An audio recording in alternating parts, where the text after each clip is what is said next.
Good evening. It's time for another chat. Today I want to talk about this pay increase for junior staff aged 18 to 20 years old. When I first saw it, was advertised as just for retail and fast food workers, which kind of made me think, why just retail and fast food workers? Why do they deserve that any more than, say, people that are actually doing laborious jobs? You know, young mechanics, young brickies labourers, young concreters, young people in general in the construction industry, the gardeners and landscapers out there, the guys on the mowing crew swinging around brush cutters all day. I mean, they're doing much more physically demanding work. So why wouldn't they be entitled to it either? It seems a bit odd. And I don't know how many of you have recently been through a fast food outlet and dealt with junior staff, but I don't know whether or not being able to get the chip size in your order correct, or to actually get the whole order correct,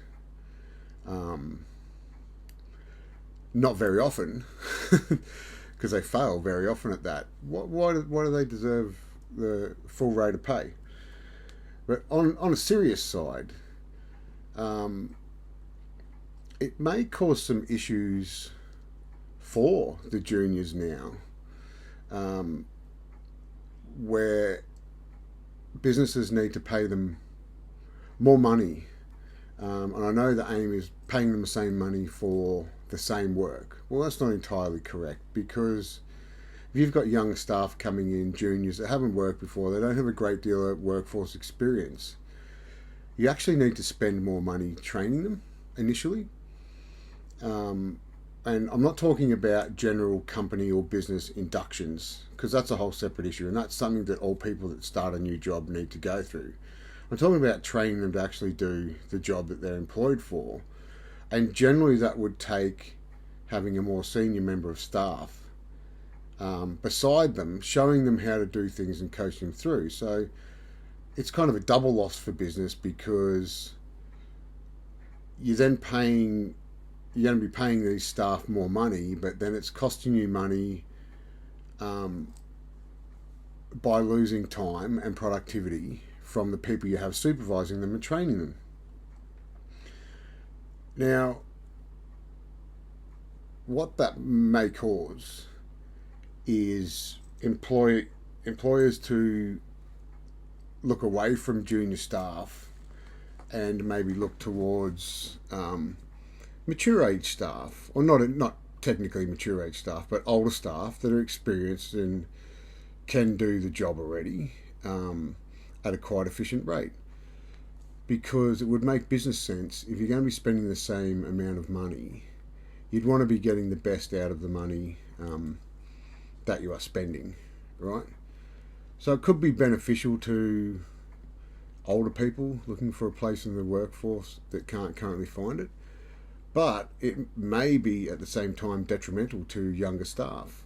It may raise the youth unemployment rate.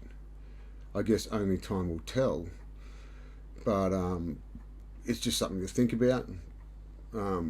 Give us your thoughts, drop some comments below, let me know what you think about the whole thing and which way you can see it going. I know there'll be differences in opinions from people who are just workers, or people that, well, I shouldn't say are just workers, are workers, and people who run businesses and understand the financial costs of training new staff and also wage increases, which everyone has to think about anyway, because if a business costing a business more money, then obviously the cost of everything is going to go up as well. So I did do an original post about this a couple of days ago, and to me it kind of just seemed like a attempt for the Labor Party to buy some youth votes, because they seem to be losing a bit of touch with the older generations at the moment.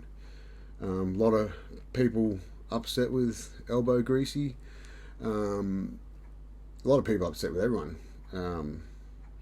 It's surprising me at the moment, the person that people used to be most upset about, they don't quite seem to be anymore, and she seems to be gaining support. I won't say the name because I don't need to promote her. I'm personally not a fan, just to clarify. All good. All right, I'll end this now. Drop some comments below. Let's have a bit of a discussion about it. Subscribe to me on YouTube. Subscribe to me on Facebook. Follow me on Facebook. Do all of the above. Check me out on Instagram too. It's just the same shit there. So anyway, I'm not sure what my camera's doing. Zooming in and out of me automatically. Oh, there we go. I'm back. And no, I don't have grills in or gold teeth. For some reason, my teeth are sparkling tonight though. So I generally don't do that. Anyway, have a good night. If I don't drop in over Easter, which I most likely will, because it's a religious time of year and I usually like to poke a bit of fun at that. Have a happy Easter, and I will catch you all in the next video. See ya.